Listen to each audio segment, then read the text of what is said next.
Okay, so once you're done with the ribbing, it's time to bind off. So for socks, you want to use a very stretchy bind off. So I'm choosing to use the Elizabeth Zimmerman Sewn Bind Off method.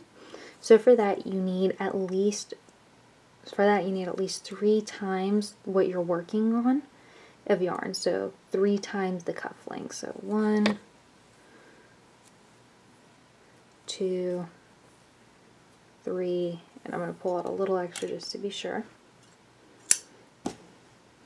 So you can use your tapestry needle, go ahead and weave it through. And then this is actually a really easy cast off method. And so at the start of your new round, with your first 2 rows, you want to take your tapestry needle like you were going to purl and do it through the first 2 stitches and leave them on the needle. So purl the first 2 stitches with your needle. And then if your yarn gets tangled around the needles, just slip it off. And then after you purl those 2, you're going to take your needle and knit the first stitch. So go through it just like you were knitting. Pull it tight, but not too tight, just enough to get it through, and slip the first stitch off. And you'll just repeat that all the way around. So purl the first 2 stitches on the needle.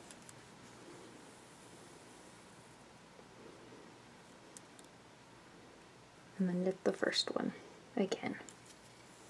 And slip that one off.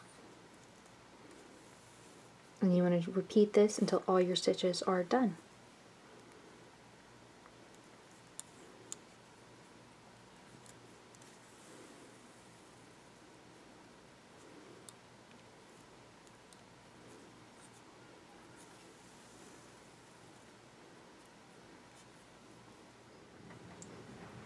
Okay, so I'm on my last 2 stitches, so you want to treat them the same as you were before.